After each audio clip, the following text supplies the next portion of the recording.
नमस्कार साथियों, स्वागत है आपका। अपन पढ़ रहे हैं हॉर्टिकल्चर में पोमोलॉजी यानी फल विज्ञान। फल विज्ञान में अपन पहले कुछ फलों का अध्ययन कर चुके हैं। आज का अपना टॉपिक है पपीता, पपैया की क्रॉप। पपीता यानी पपैया। पपैया का साइंटिफिक नेम यानी वैज्ञानिक नाम क्या है? Carica papaya. Carica papaya, PAPAY।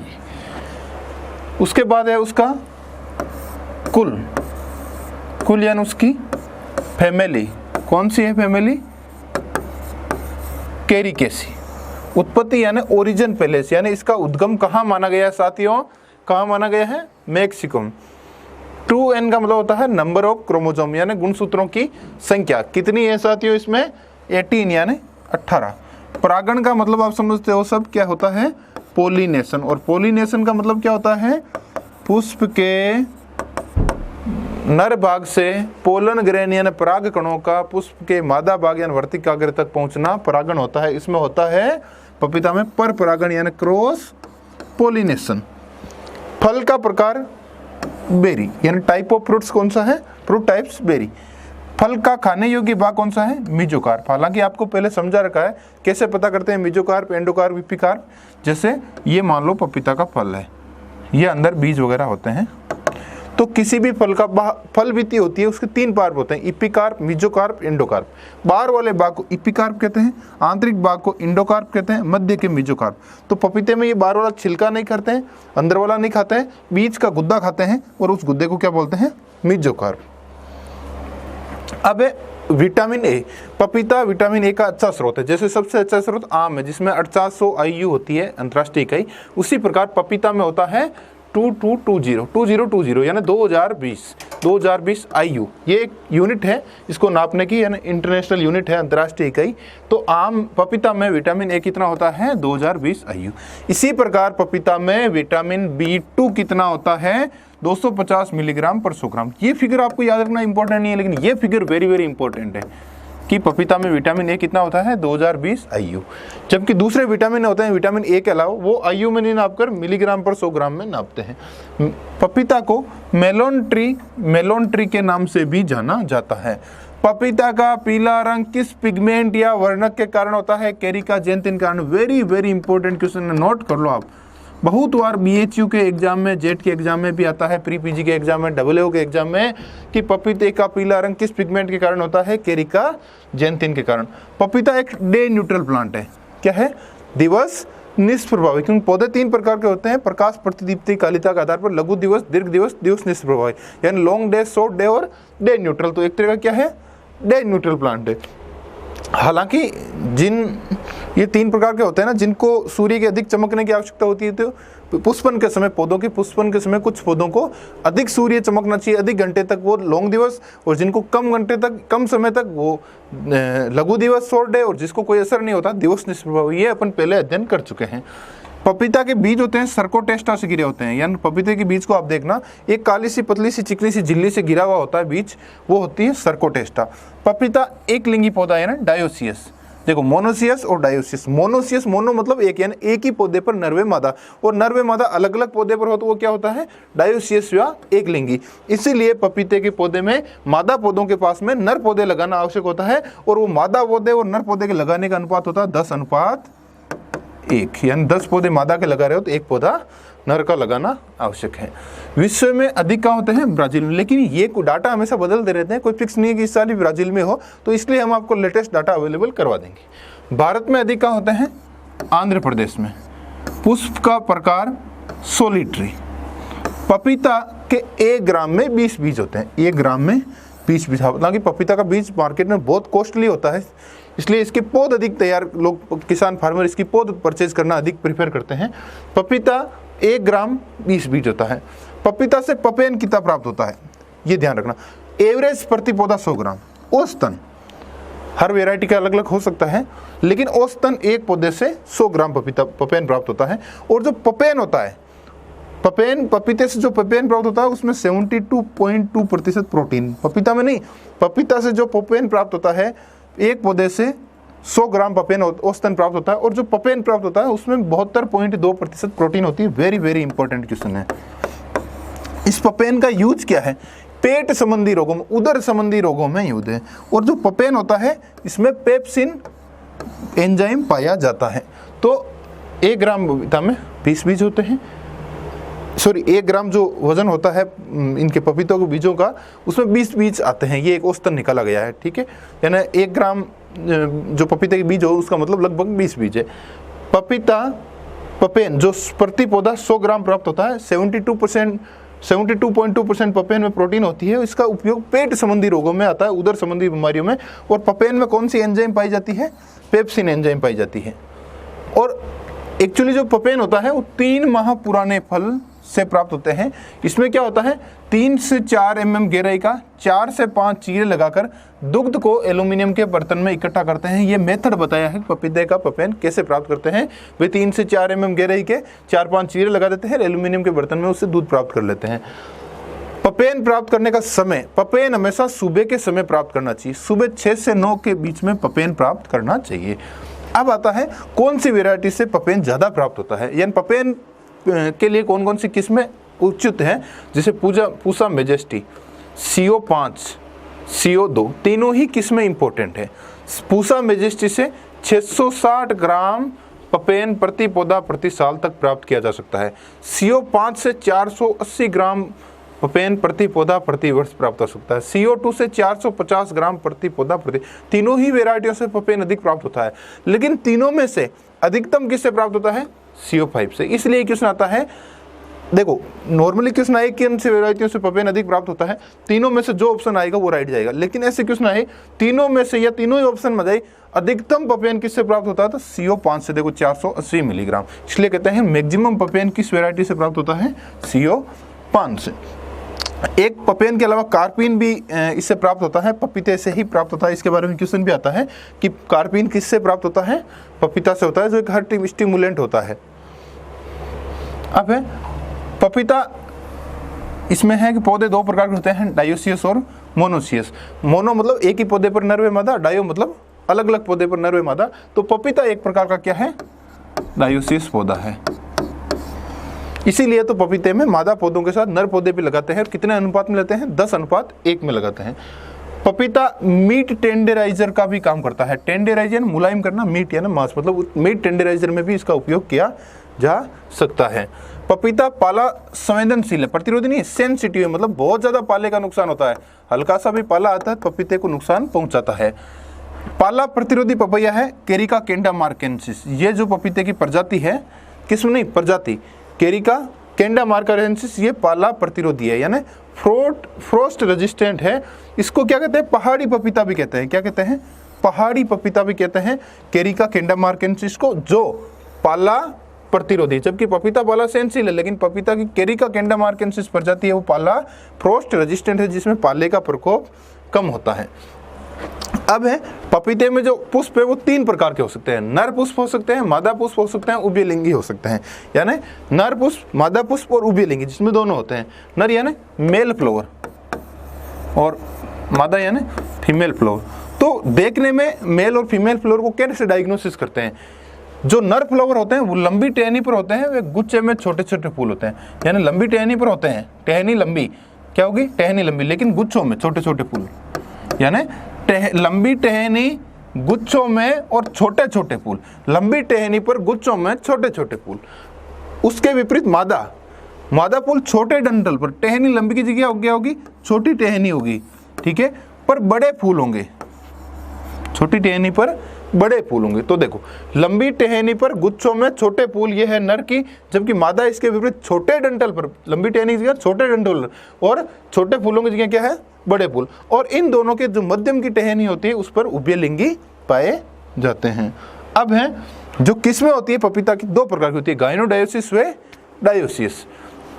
Dioecious मतलब एक लिंगाश्री, गाइनोडायोसिस मतलब जिसमें एक लिंगी है लेकिन मादा, एक लिंगी प्लस मादा इसमें जो लिंग है फीमेल पाया जाता है। यानी इसमें क्वेश्चन ये आता है कौन सी वेराइटी है गाइनोडायोसिस है और कौन सी डायोसिस है। तो गाइनोडायोसिस मतलब पूसा डेलिशियस, पूसा मेजेस्टी जो सूत्रकृमि प्रतिरोधी है, निमेटोड रेजिस्टेंट वेराइटी है। इसके अलावा कुर्ग हनीड्यू यानी मधु बिंदु जिसका दूसरा नाम है, ताइवान जिसमें खून जैसा लाल रंग होता है, सूर्या जो गुलाबी गुद्दा होता है, CO3, सनराइज 16 जो गुलाबी रंग होता है। तो आपको ये याद रखना है पपीते की वैरायटी कौन सी है कौन सी नहीं है। इसके अलावा ये भी याद रखना है कौन सी डायोसियस यानी एकलिंगी है, कौन सी गाइनोडायोसियस है। गाइनो मतलब मादा और डायोसियस मतलब एक, तो नाम से लग जाएगा डायोसियस है, इसमें डायोसियस प्लस गाइनोडायोसिस है।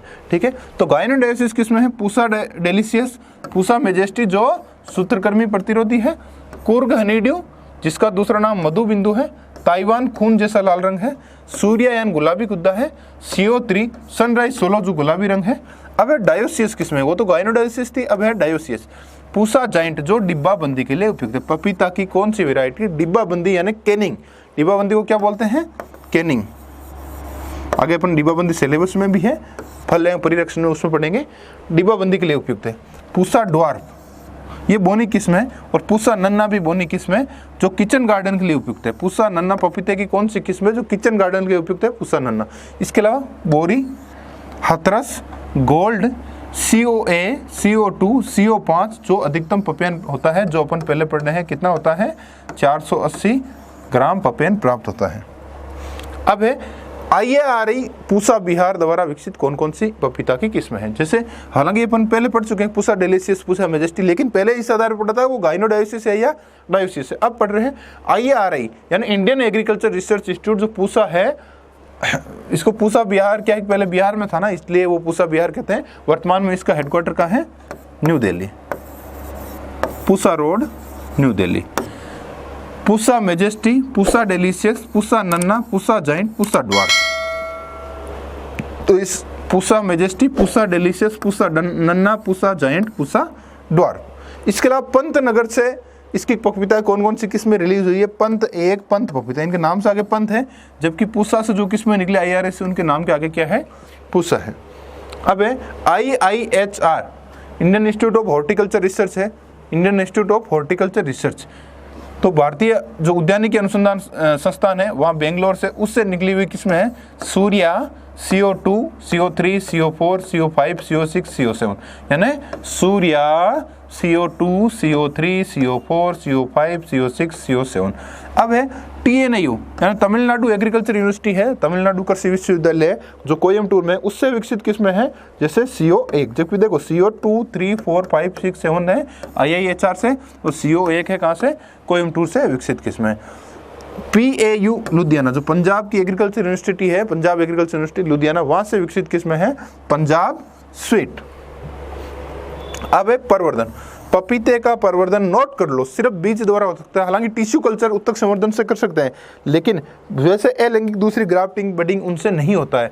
तो पपीते का परवर्धन किससे होता है, ओनली ऑन, ये अपन परवर्धन वाले चैप्टर में पढ़ चुके हैं, सीड द्वारा, ओनली किसके द्वारा, बीज द्वारा। और किसमें दो प्रकार की होती है पपीते की, गाइनोडायोसिस और डायोसिस, उनके आधार पर उनकी सीड रेट भी डिफरेंट है। गाइनोडायोसिस किस्मों की सीड रेट है 250 से 300 ग्राम प्रति हेक्टर, जबकि डायोसिस की है 400 से 500 ग्राम प्रति हेक्टर। 60 दिन या 15 से 20 सेंटीमीटर लंबाई होने पर खेत में रोपाई करते हैं, यानी नर्सरी में बोने के कितने दिन बाद खेत में रोपते हैं, 60 दिन बाद। बाकी सभी फल वृक्षों को 1 वर्ष के बाद औसतन खेत में रोपाई करते हैं, लेकिन पपीते को क्या होते हैं 2 महीने बाद, कितने बाद, 2 माह बाद। 2 माह में कितने दिन होते हैं, 60 दिन। 60 दिन या 15 से 20 सेंटीमीटर लंबाई में होने पर उसको खेत में रोपाई करते हैं। अब है पौधारोपण यानी प्लांटिंग, खेत में कितनी दूरी पर रोकते हैं, लगभग 2 से 3 मीटर के मध्य दूरी की जाती है, और 2 से 3 मीटर यानी लगभग 2 × 2 मीटर या 3 × 3 मीटर। जैसे ये दूरी 3 मीटर, फिर ये दूरी 3 मीटर, ये दूरी 3 मीटर, यानी ये दूरी, यानी ये भुजा भी 3 मीटर, ये भुजा भी 3 मीटर, ये भुजा भी 3 मीटर, ये भुजा भी 3 मीटर। और जो ये गड्ढा खोदते हैं प्रति पौधा, वो गड्ढा का आकार होता है 45 से 50 सेंटीमीटर के मध्य, 45 से 50, 45 से 50 यानी लंबाई चौड़ाई और गहराई सेंटीमीटर में रखी जाती है ना, आधा मीटर का लगभग। एक गड्ढे में 2 पौधे लगाते हैं, ये ध्यान रखना, एक गड्ढे में 2 पौधे लगाते हैं। HDP यानी हाई डेंसिटी प्लांटिंग, सघन खेती करते हैं। हाई HDP का मतलब होता है high density planting, high density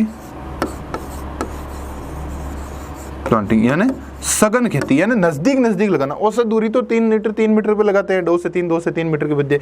लेकिन सघन में क्या आता है, पूसा नन्ना किस्म जो ड्वार्फ बोनी किस्म है उसको 1.25 गुना 1.25 मीटर की दूरी पर लगाया जा सकता है। नर्सरी, इसकी नर्सरी साल में 2 बार तैयार की जा सकती है, फरवरी मार्च में और जून जुलाई में। और हमेशा नर्सरी में पौधा 2 महीने का यानी 60 दिवस का यानी 2 माह का या 60 दिन का होने पर खेत में रोपाई करते हैं। अब मादा व नर पौधों का अनुपात 10:1 में रखते हैं, ये ठीक है। पपीता जैसे पाला के प्रति संवेदनशील है, उसी प्रकार वाटर लॉगिंग यानी जल क्रांति, यानी पपीते के पौधे में यदि आपने जल का बहाव कर दिया तो इसमें फुट रोट होकर पपीता नीचे की ओर गिर जाएगा। इसलिए जल क्रांति वाटर लॉगिंग के प्रति सेंसिटिव है। क्या है, सेंसिटिव, यानी जैसे पाला के प्रति सेंसिटिव है, पाला प्रति ये खराब होता है, वैसे ही जल का अधिक भराव नहीं होना। इससे बचाने के लिए क्या करते हैं, जनरली क्या करते हैं, जैसे ये पपीते के पानी देने की जगह है तो पानी पपीते के यहाँ नहीं देना है, यहाँ तो मिट्टी चढ़ानी है और दूर दूर पानी देना है ताकि इसमें फुट रोट की समस्या नहीं आए। अब उपज 40 से 50 किलो प्रति पौधा उपज प्राप्त होती है और 100 ग्राम पपेन प्रति पौधा औसत प्राप्त होता है। बाकी अलग अलग वेराइटी वाइज अलग अलग प्राप्त होता है। इसका जो भंडारण होता है, स्टोरेज, 9 से 10 डिग्री सेल्सियस तापमान पर और 80 से 85% आर्द्रता। भंडारण में 2 चीजें नोट की जाती है, किस टेम्परेचर पर और किस ह्यूमिडिटी पे भंडारण करते हैं। तो किस टेम्परेचर पर करते हैं, 9 से 10 डिग्री सेल्सियस टेम्परेचर और 80 से 85% ह्यूमिडिटी यानी आर्द्रता पर भंडारण करते हैं। कीट कौन कौन से लग सकते हैं, पहला नोट करते हैं एफिड, या इसको मोइला भी बोल सकते हैं, चेम्पा भी बोलते हैं। एफिड तो उसका साइंटिफिक नेम क्या है, एपिस गोसिपई, जो कपास में लगता है। काले रंग का छोटे रंग का कीट होता है। सफेद मक्खी जो बिल्कुल व्हाइट रंग का छोटा कीट होता है, व्हाइट यानी सफेद फ्लाई यानी मक्खी, इसलिए बोलते हैं व्हाइट फ्लाई। तो इसमें व्हाइट फ्लाई का नाम है बेमिसिया टेबेसाई। तीसरा इसमें कीट ने करके ये कह सकते हैं निमेटोड यानी सूत्रकृमि। निमेटोड कौन सा है, रूट यानी जड़, नोट यानी गांठ, यानी जड़ों में गांठें होती, जो रूट नोट सूत्रकृमि होता है उसमें जड़े में गांठें बन जाती है। एक तरह का निमेटोड है, उसका नाम मेलेडोगाइनी स्पीसीज है। अब है बीमारियां। पहली बीमारी है फ्रूट रोट नहीं, फुट रोट, फुट रोट यानी डैम्पिंग ऑफ। दूसरा नाम क्या है, डैम्पिंग ऑफ या आर्द्र गलन। इसका मतलब आर्द्र गलन यानी नमी से अधिक गीला होने के कारण गिर जाना, समझ गए। जैसे ये पौधे का तना है और यहाँ पानी का अधिक प्रकोप हुआ तो वहां पर फुट रोट की समस्या होगी। और उसमें क्या होगा, फुट रोट में पीथियम, राइजोक्टोनियम, ये इस प्रकार के कवक भी इसमें डेवलप हो जाते हैं। पीथियम, राइजोक्टोनियम, विशेष तौर से पीथियम गैस का प्रकोप होता है, पीथियम एफिनिडर्मेटम का। और ये जो पीथियम होते हैं उसके कारण क्या होता है, फुट रोट होता है, डंपिंग होता है। इसमें क्या होता है कि यहाँ जैसे तने में आप पानी ज़्यादा भरा तो फुट यानी ये पैर वाला भाग, फुट यानी किसी आदमी का जैसे पैर होता है, रोट यानी सड़ना, तो यहाँ वाला जो भाग है वो सड़ जाएगा और पौधा नीचे गिर जाएगा। इसलिए फुट यानी पैर वाला भाग, रोट यानी सड़ना, इसलिए कहते हैं डंपिंग ऑफ या आर्द्र गलन, यानी अधिक गल जाता है आर्द्रता से। तो इसमें क्या होता है, भूमि के सतह से वाला भाग, भूमि के सतह से तना का सड़न, यानी ये पौधे का तने वाला पार्ट है, ये वाला भाग देखो, यहाँ जड़ है नीचे, ये तना है, तो यहाँ वाला भाग इसमें सड़ जाता है। और पीथियम एफिनिडर्मेटम कवक से होता है, इसलिए एक तरह क्या है, फंगल डिजीज। क्या है, फंगल डिजीज है। कौन से कवक से होती है, पीथियम एफिनिडर्मेटम से। और फुट रोट या नीचे वाला भाग सड़ के पपीता नीचे गिर जाता है। इसके लिए क्या है, जल पास में मिट्टी चढ़ानी चाहिए, यहाँ पर क्या करनी चाहिए, मिट्टी चढ़ानी चाहिए और दूर दूर पानी देना चाहिए। अब है पर्ण कुंचन। देखो पर्ण यानी लीप, कुंचन यानी कर्ल। तो लीप यानी पत्तियां, कर्ल यानी मुड़ जाना, यानी पत्तियां मुड़ जाती है। ये देखो पत्तियां कुंचित हो जाती है, मुड़ जाती है। एक वायरल डिजीज है, यानी वायरल मतलब विषाणु से होने वाला रोग है। और जितने भी विषाणु वाले रोग होते हैं उनके वाहक होता है, वेक्टर होता है, यानी कोई ना कोई उनको फैलाने वाला कीट होता है। और इसमें कीट है सफेद मक्खी, जिसका नाम बेमिसिया टेबेसाई। और पर्ण कुंचन का नाम से ही लग रहा है, इसमें क्या पत्तियां मुड़ जाती है और पर्णवृंत टेढ़े मेढ़े हो जाते हैं। और केरी का कैलीफ्लोरा है वो इसमें रेजिस्टेंट होता है, उसमें इसका प्रकोप नहीं होता है। अगली है पाउडरी मिल्ड्यू। देखो पाउडरी मिल्ड्यू को हिंदी में बोलते हैं छाछिया, अपन पढ़ते हैं हर फसल में, या चूर्णी फफूंद। क्या बोलते हैं, चूर्णी फफूंद, छाछिया या चूर्णी फफूंद। तो ये एक तरह का कवक जनित रोग होता है। पहला क्वेश्चन ये आता है किसी बीमारी के बारे में, कवक जनित है, विषाणु जनित है, तो ये क्या है, कवक जनित यानी फंगल डिजीज है, फंजाई से होती है इसलिए फंगल डिजीज है। दूसरा है कि इसका रोग कारक क्या है, कौन सा कवक है, ओडियम कैरिकी, ओडियम कैरिकी नाम के कवक से होता है और एक कवक जनित रोग है। और देखो पाउडरी मिल्ड्यू किसी फसल में हो, सिंपल सी चीज है, पौधे पर सफेद रंग का चूर्ण जम जाता है। अगली है रिंग स्पॉट, क्या है, रिंग स्पॉट। रिंग स्पॉट एक वायरल डिजीज है, क्या है, विषाणु जनित रोग है। तो विषाणु के लिए वाहक होता है, तो इसके लिए वाहक कौन सा है, एफिड। और एफिड का नाम अपन पहले पढ़ चुके हैं, एपिस गोसिपाई। इसमें क्या होता है, दो चीज होती है, एक तो फल पर गोलाकार रिंग बनती है, फल पर गोलाकार रिंग बनती है। ये फल है, इस पे देखो ग्रीन ग्रीन ये रिंग बनी, गोला फल पर गोलाकार रिंग बनती है, पहली चीज ये। दूसरी यानी सर्कुलर रिंग, फ्रूट के ऊपर क्या होती है, सर्कुलर यानी गोलाकार, फ्रूट के ऊपर सर्कुलर रिंग, सर्कुलर मतलब गोलाकार रिंग, मतलब गोल गोल रिंग, और फ्रूट पर बनती है। दूसरा सिम्टम इसका आता है डार्क ग्रीन ब्लिस्टर, यानी डार्क ग्रीन कलर के जो ज्यादा गहरे रंग के ब्लिस्टर बनते हैं। तीसरा आता है पत्तियों के किनारे नीचे की तरफ मुड़ना, यानी मोजेक टाइप में ये पत्तियों के किनारे नीचे की ओर मुड़ जाते हैं। ये इस बीमारी का लक्षण है। धन्यवाद साथियों।